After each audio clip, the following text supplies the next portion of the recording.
বিসমিল্লাহির রহমানির রহিম।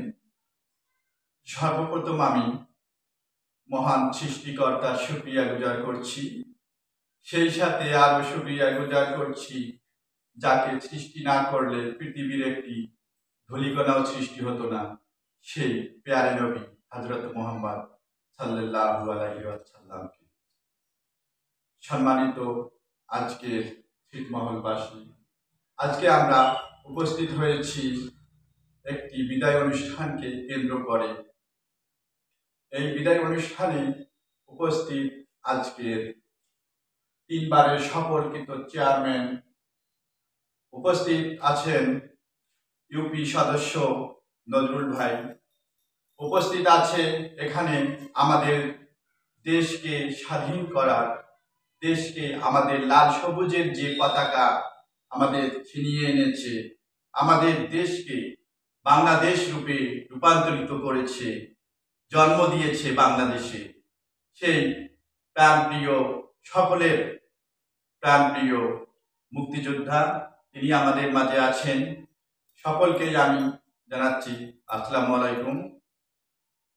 সম্মানিত আজকে কুড়িগ্রাম জেলার ফুলবাড়ী উপজেলার ছিটমহলবাসী, আমি যখন কুড়িগ্রাম জেলার ফুলবাড়ী উপজেলায় আসার পর বিভিন্ন জায়গায় আমি ডিউটিতে যাই।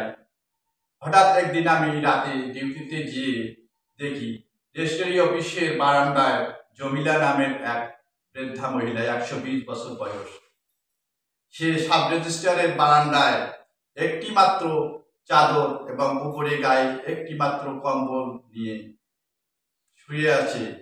কখনো শুয়ে থাকে, কখনো আবার বসে থাকে, হাত পা কাঁপতেছে, এরকম অবস্থা।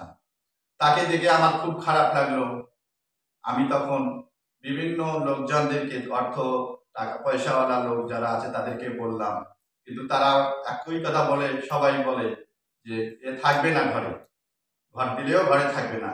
তখন আমি নিজের চেষ্টায় তাকে একটি হেলিপ্যাডে, কুড়িগ্রাম জেলার ফুলবাড়ী উপজেলায় হেলিপ্যাডে একটি ঘর করে দিলাম। এখন ঘর করে দেওয়ার পর 8 মাস গত হয়ে গেছে, এখনো সে সেই ঘরেই আছে। এরপরও আমি মাদিপাড়ায় বাসন্তী রানী, তার ঘর 2 বছর পড়ে আছে, কেউ তাকে সাহায্য সহযোগিতা বা ঘর তোলার ব্যবস্থা করে দেয়নি, বা ঘর যে একটা অভাবী লোকের পড়ে আছে, কেউ দেখবে এরকম দেখার মনে হয় চোখও নেই তাদের। আমি তার ঘর তুলে দিয়েছি। হেলিপ্যাডে জসিমিয়া স্কুলের মাঠে এক বৃদ্ধা মহিলা, স্বামী হারা, সে দোকান করেছিল, কিন্তু দোকানে তার কোনো মালামাল ছিল না, তাকে আমি দোকানে মালামাল করে দিয়েছি।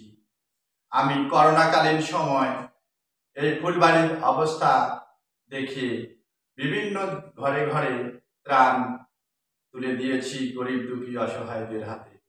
আমি শীতবস্ত্র, কম্বল, কাপড় এবং আরো অন্যান্য ঈদে কোরবানি ঈদে পশু ছাগল বিতরণ করেছি কোরবানি দেওয়ার জন্য। আমি ঈদে সেমাই চিনি বিতরণ করেছি। আমি বিভিন্ন মসজিদ মাদ্রাসায় ইট দিয়ে মসজিদ নির্মাণের জন্য কাজ করেছি। আমি সেমাই চিনি বিতরণ করেছি মাদ্রাসায়। ইতিম যারা হাফেজ আছে তাদের হাতে কোরআন তুলে দিয়েছি হাফেজ হওয়ার জন্য। এগুলি করার জন্য আমাকে ছিটমহলবাসী, চেয়ারম্যান মহোদয় এবং মেম্বার, এখানে মুক্তিযোদ্ধা আছেন, তারা সকলেই আমার এই কার্যক্রম দেখে তারা আমাকে মোবাইল ফোনে এবং চিঠি দিয়ে তারা আমাকে আমন্ত্রণ জানায় যে আপনাকে আমরা ক্রেজ বিতরণ করব এবং পুরস্কৃত করব। এর জন্যই আমার এই ছিটমহল, আপনারা জানেন বাংলাদেশের সর্ববৃহত্তম ছিটমহল কালীরহাট জাহিয়ারছড়া, এখানে আমাকে এনেছে এবং আজকে আমাকে এই ক্রেজ বিতরণ করা হবে।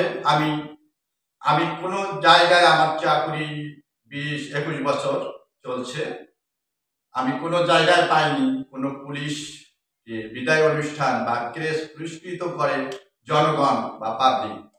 আমি পুলিশের পক্ষ থেকে ফুলবাড়িবাসীর প্রতি আমার ভালোবাসা রইল।